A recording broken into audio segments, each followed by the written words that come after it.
3, 2, 1.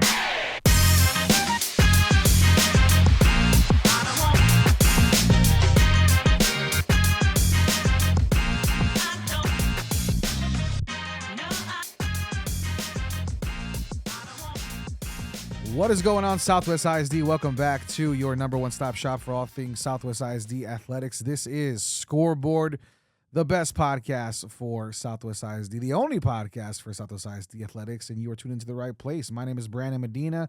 That is your athletic director, Mr. Peter Wagner. How are we doing, sir? All right, you act like they can see us or something like that. Like, hey, listen. You're just staring at You can hear the voice. You can hear that Wisconsin True. twang in that voice. Oh, some That's Wisconsin. Wisconsin. Yeah, you can Go hear it. Badgers. You can, Yeah. you can hear it, dude. Yeah. Mhm. So they know exactly who's the Medina and who's the Wagner here, for sure. I can promise you. Touché, sir. With that, we have a lot to get into. We're talking all of our top 5 sports for the fall. Water polo. We have cross country, football, tennis, and volleyball. Volleyball season starting to come to a close, going into playoff season. Same for a lot of them. That way. And then we have, tennis. Tennis is going to be a big conversation we got to get into. Football, you have coming off of a big win for Southwest, going into homecoming for Southwest Legacy. So, I mean, where do you want to start, sir? I think football is I don't want to start at football, but I think that as you're talking about where we're at with everything, we are at the end of 2 seasons. Yeah. We're at the close to the end of reaching the end of another season. And then, but volleyball and football are coming to their crescendo of what we're doing. That's my 3-syllable word for the day. Wow. Crescendo. Yes. So, I think that football has been a low-key, burnt, like simmering big story. You know what I'm saying? I mean, if you look at both of them, adjectives that you're trying to get off right now. It's a big story coming. It's coming soon that both the Titans and the Dragons have one loss between them, and that one loss was, I think, if you ask any Titan, they're like, if we played them 10 times, we beat them 7 times. You know what I mean? And so Fire and Armor's coming up, but I mean, tied up 3-3. It's tied up 3-3. Like, I mean, these are big games this week. Let's not be. Don't skip over. You know what I mean?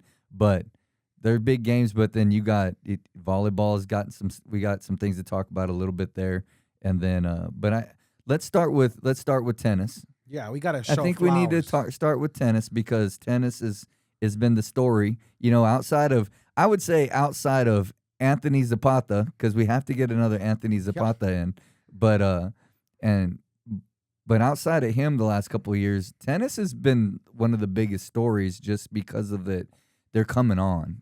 Kind of like our aquatics program, tennis is coming on, and 2 straight years where the Dragons and the Titans take each other on for undefeated district championships. Yep. Twice now. It's starting to be like this is going to be like we're gonna have to put bigger stands around for people to watch some of this stuff. But big thing there. And then they turn around on Tuesday and both pitch shutouts. 10-0, 12-0 actually. Legacy 10-0.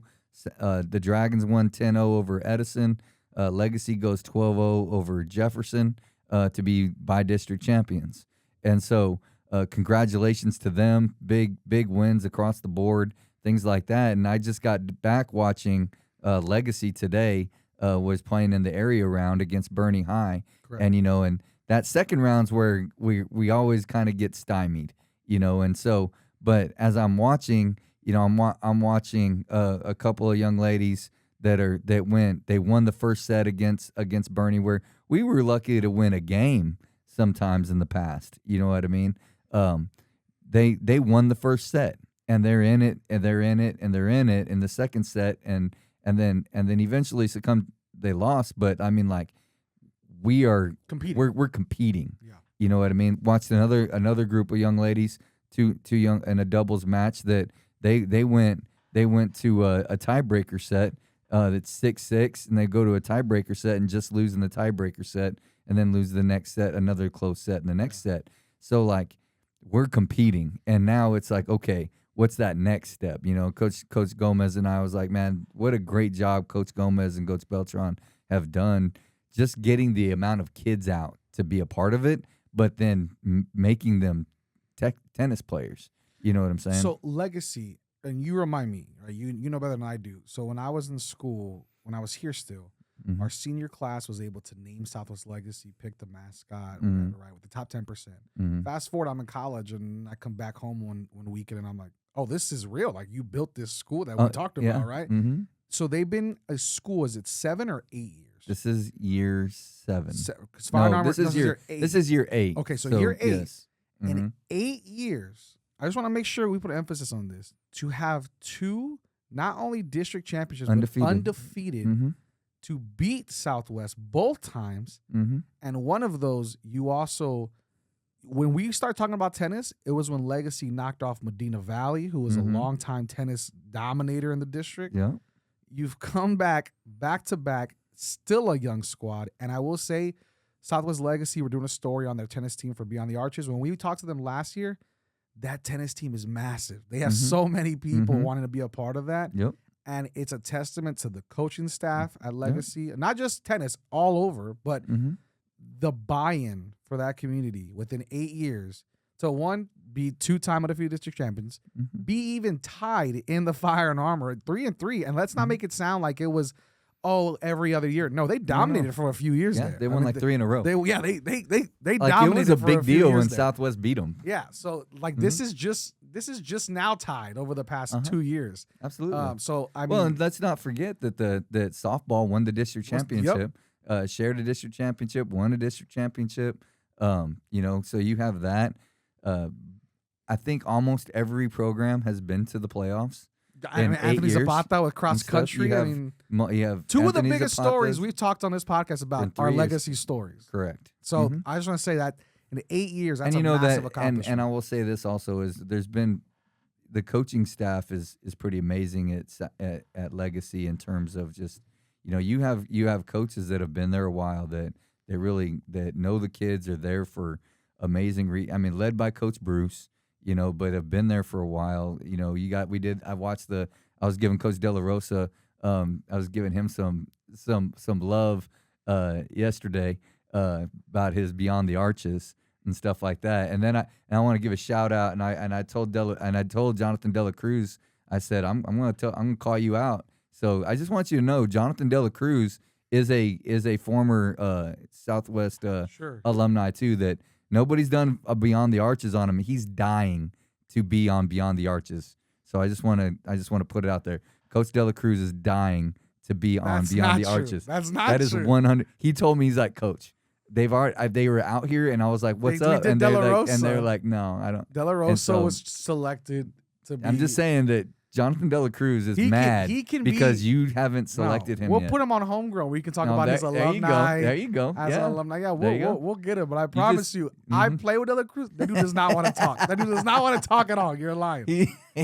He's excited about it. But no, that group, you know, you got KB, you got Coach, you got Kyle Black, Homer, you know, the Camarillos have all been there and stuff like that. And you know, Coach Arguello has been there since the beginning with cross country. You know, all of those types of things have just been the continuity of the staff. And you know, you have some of them that have been there since we built Resnick. You know, Coach Bruce was teaching PE at Resnick with Miss Freeman when we first opened Resnick. You know what I mean? So I mean, like, they know the kids, they love the kids, and very lucky to have all of them, and a lot of success at Legacy. Yeah, and I mean, listen, and I mean, for Southwest Tennis as well, not to be overshadowed. I mean, they are doing incredible. So, I don't mean to interrupt you, but I you do it often. I do, but you know, it is what it is. It's a podcast. This is a conversation. It's a conversation. Sure. So here, let's say this about Southwest Tennis. One, Coach Arceo's done a great job, but the way that both programs have developed is because you have 2 head tennis coaches specifically that truly care about the game, that they want. They enjoy teaching our kids a lifelong sport. But kudos to Coach Arceo, who went out and UTR has a grant. So that's I can't tell you exactly what UTR stands for, but but basically it's a ranking system. And so when we get our kids to get into the UTR system, you can see kind of where they are. They can play people that are matched up, and then how they win those matches. That's how they move up the ranking system, right?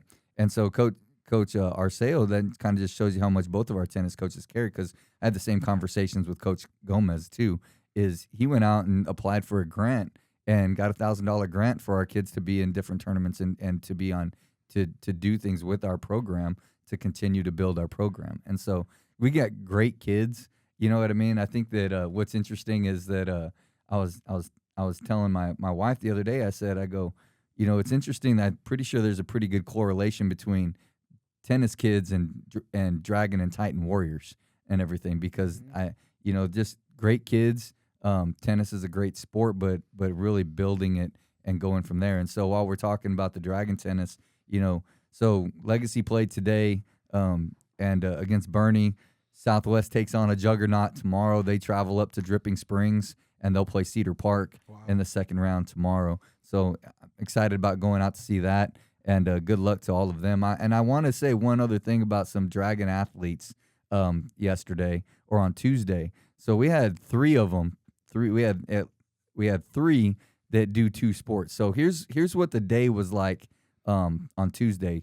Tuesday morning at 7 a.m., we're setting up for cross country. 9 o'clock, we're going to district cross country meet. Okay. At 10 o'clock, both tennis teams are playing at McFarland. 10 a.m. are playing by district matches at McFarland. And then in the evening at 5 o'clock, the Dragon boys are playing. They're playing Brennan, and then the Legacy boys are playing Taft in the by district round of the water polo playoffs. It was a fantastic day. Wow. It was money. But along those lines, so you have those three things going on. So we start in the morning. Haley Friesenhahn goes and PRs and does a great job and nothing crazy, and goes out in cross country and the Dragons in cross country missed winning the girls district championship by 5 points. Oh, and stuff, right?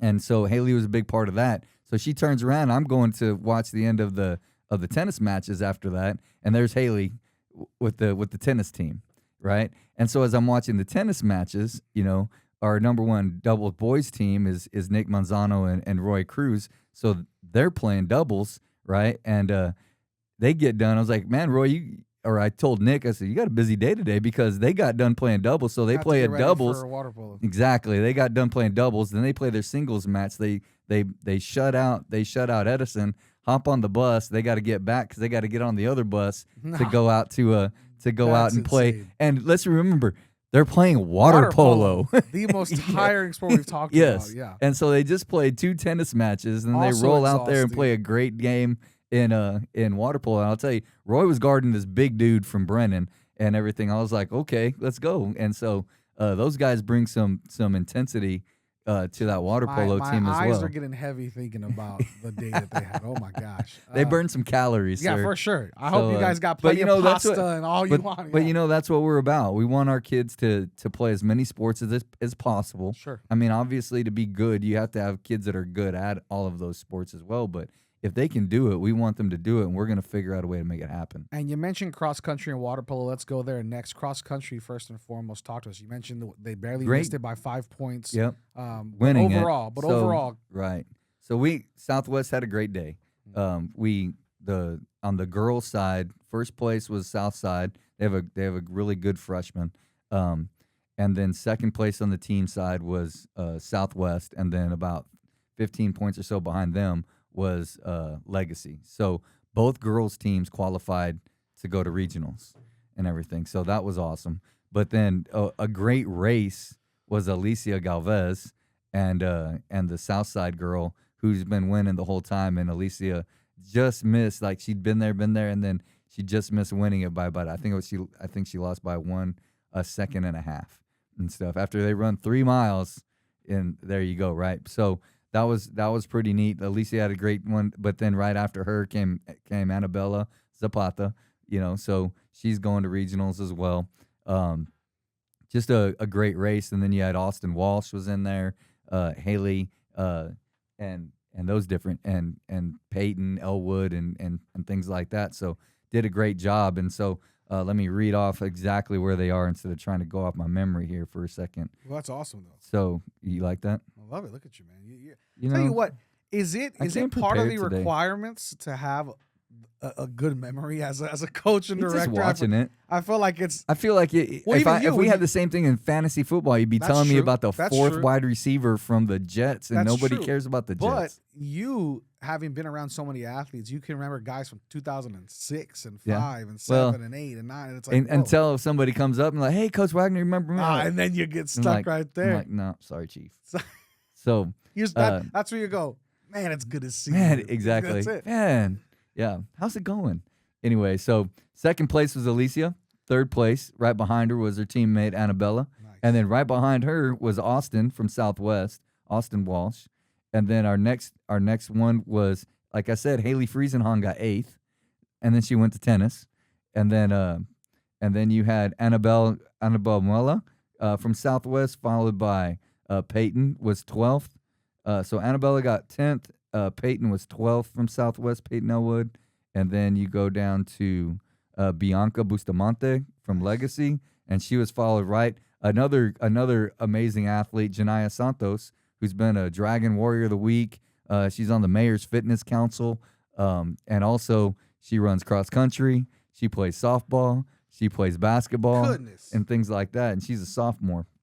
And so great job by her. And then we had another one. I'll give you another one, Myra Medina. There you go. So check out this. So Myra comes out, and she's a great 800 runner and things like that. She comes out, been working out with them, but she's also one of the star volleyball players for the Dragons. So she comes out, runs herself a 5K, is the 6th person in the cross country meet, goes and runs in the morning, and then plays and gets a big win on volleyball in the evening and everything. So guys, just some great kids. That's awesome. What I mean, doing great things. So you got and then finally got Delilah Paredes, and then Jasmine Rivera from Legacy, and then you got Myra came in 28th, and then Susanna Hernandez from Legacy. So great job by those ladies. Really excited for them. Good luck at regionals. So on the boys' side, the boys was interesting. The boys cross country team came in 2nd. Okay. And then the Legacy boys came in 4th. Just some quick results real quick. So what was pretty neat about this race was they came in pairs basically. So the first two was Wynn, and then you had Seth Griffin, and then you had Roman Gonzalez came in 3rd, then Seth Griffin 4th. And then you had Nathan Vasquez Padilla from Legacy 5th, and then Fabian Serta from Legacy 6th. And so, and then the next 3 were MacArthur kids, and then freshman Joseph Jurado, who is also one of our recent Dragon Warriors of the Week, came in 12th. So great job by him. And then you had Jacob Singleton, came in number 20. Great job by him. And then back-to-back, you had Aiden Vasquez Padilla from Legacy, and then you had Christian Rivera from Legacy as well come in there. So great job by them. And 33rd place, you had Albert De Hoyos rounding out for the Dragons team from Southwest. And then you had,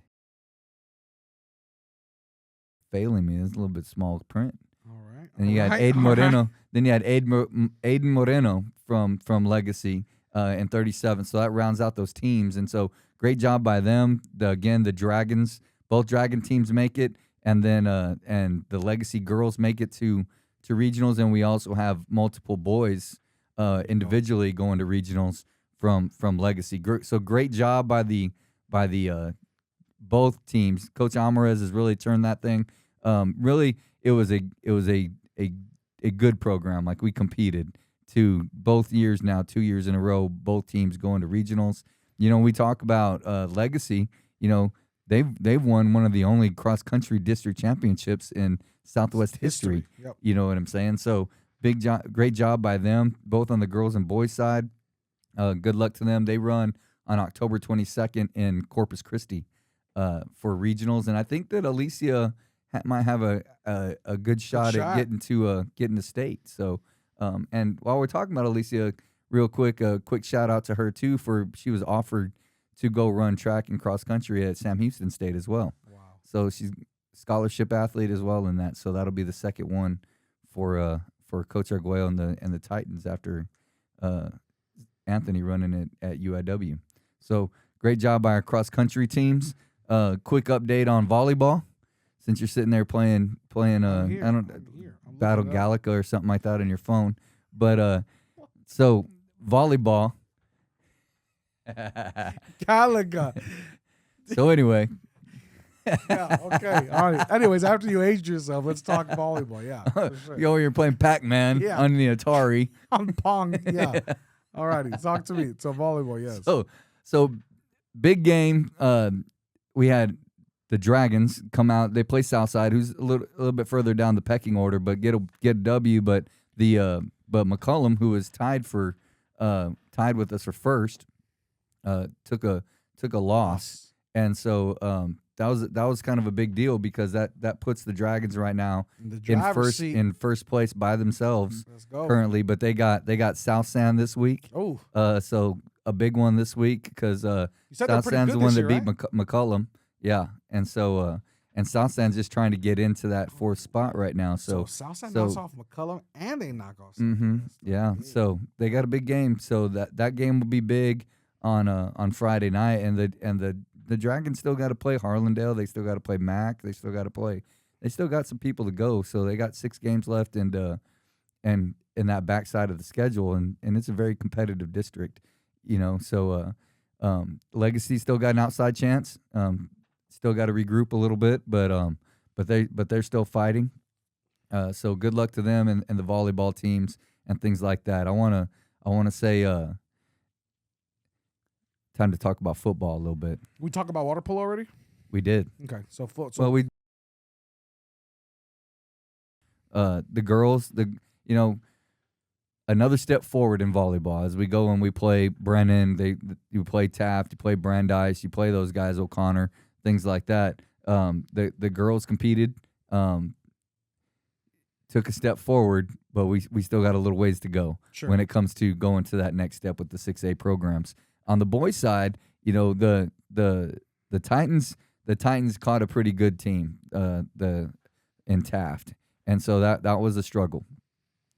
Played well. I'll tell you what, Savion Martinez has an arm like a cannon. He just jumps out of the water and like he'll skip it. Yeah, I saw him hit one from like half court and things like that. So he did a great job.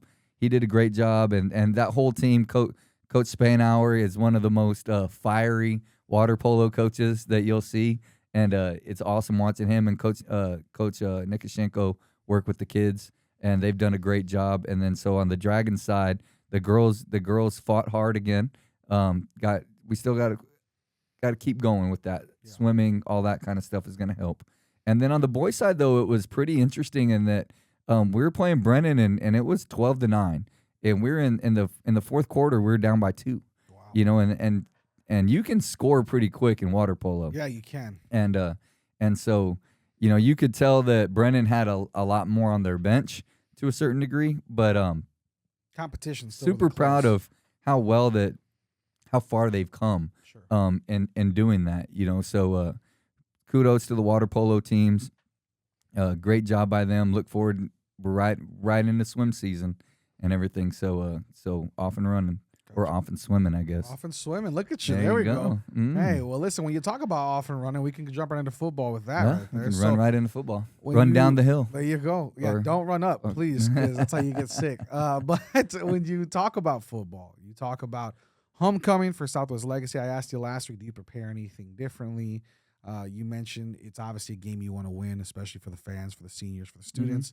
Talk to me about Legacy. We'll talk Legacy first before we get to Southwest, but what have you seen with this very much new dynamic to a team that has players that are making a name for themselves this year that we haven't had an opportunity to watch in previous years? What do you make of this year for the Titans with football? I think since the beginning it was a matter of on the back half in defense. Can we cover? Can we cover well enough when we have people that are a little bit skilled? Offensive line as well. And so our offensive line has really come on a little bit. and then but up front on both sides, like you think about the 49ers the last few years, how did they get so good? They invested in their offensive and defensive lines to begin with, right? Sure. And that's kind of like legacy in terms of like they're up front, they're pretty good, and that really helps them move in time when times are a little bit hard. Sure. They can get stops and they can run the ball a little bit. I'd say more than a little bit. But now they can throw it a little bit. You know what I mean? They're able to they get it out to some playmakers on the outside. They get it out to Ross on the outside, and I mean he had a big run. So it's very they're becoming a little more multiple because Aiden's able to throw the ball a little bit more now. Sure. And you know what I mean? And then it helps having James Ross to hand the ball off and go. Yeah, let him exactly. Go for, and so there's the young kids they're becoming leaders more, sure. And then there's confidence. I mean, we're winning games. Yeah. So there's confidence in that. So you expect to win, you expect to make plays, and I think that's a tribute to the coaching staff and to the work that all those guys put in. But very excited about what they have a big game this week. Martin had a 2-point conversion to beat South San, and they missed it. And so, and South San's one of the top teams in the district right now. Come on, Martin. And so they're not going to be pushovers, and it's going to be a matter of, okay, how do we limit the distractions? How do we get ready to go? And then how do you not look forward to the next week? Game, yeah. Right, and everything. So how well they manage those distractions, how well they manage those types of obstacles is going to be a big deal going into this game. And understand this, Martin's not that bad. Yeah. And especially they if have got a that couple close of with athletes, Southside. right? Yeah. And they have a couple of athletes, and so the Titans should win, and the Titans should win maybe by 2-3 touchdowns, possibly. Is this a trap game? Yes, 100% a trap game. Where you're looking at records, you're looking at outcomes, and you're going, "Oh, we can roll over this. We got this, yeah. we got this." But next week is going to be for some big marbles, and it's like, and then you forgot, and then you. So that's what I was going to ask you. And then you have homecoming to go with it. Yeah, there's more. Yeah. I don't know if there's pressure's the right word, but there is more expectation. The beauty is that we got one heck of a coaching staff over there. That's right. And so I just want to ask you real fast because I know we're going along, but talk to me. You didn't have to go against Legacy when you were the Southwest coach. Mm-hmm. Did you struggle with that though? Is that a real problem where like you're looking towards that next game or thinking about that next game and you have to kind of check yourself to be in the moment and in the present this week? Yeah, we played Highlands once. We played South San when they weren't very good once, Sure. and we had East Central the next game, and nobody likes East Central. Yeah. You know what I mean? And so, you have some of those games, and you got to kind of you just got to come out and though. you got to enjoy playing. Yeah. You don't skip it because you're going to miss a moment of having fun. And doing what you do. And you might lose a game. And you might lose a game, and then that's not very much fun at all. No. So yeah, but I mean, I think this, but to be fair, we didn't have like that inner, like, there's something to it. There wasn't a game of this magnitude like that, like correct. in the community. Mm-hmm. Right? I got exactly. You. And then not only that, the following, looking into even after Fine Armor, right? Mm-hmm. John Jay's gonna come play Southwest. That's a renewed rivalry. Like Southwest got some games coming up. If we want to transition over to that, then that's cool. But first of all, let's talk about Southwest and that what a week they had. Yeah. One, they really just seriously knocked a monkey off their back. You listen to the different interviews that like Ja and Z and AJ gave to Robbie Chavez and stuff. And that was a big deal because last year it was kind of like, oh, we got this, and then but we didn't. Yeah. The year before that was like maybe, and then you go all the way back to like 2020. When they played and that was a COVID game. We had to move it to 11 o'clock on a Saturday. They were really good. That was when Legacy was really good too, and Southwest was pretty good. And they're like, I think we got this, and we didn't have it. So you're looking about 3 years. Like it was nice to get that monkey off their back, right? Like that was a big game for the Dragons, for this class and everything else. And so to do that and then turn around, then you got South San. That's a huge rivalry. Yeah. Then you turn around and you got Legacy, huge rivalry. So we're starting to amp up a little bit the degree of intensity and the degree of you better become ready to play because the other team's coming ready to play. And let's be clear, the Dragons are going to be favored the rest of the year. Yeah.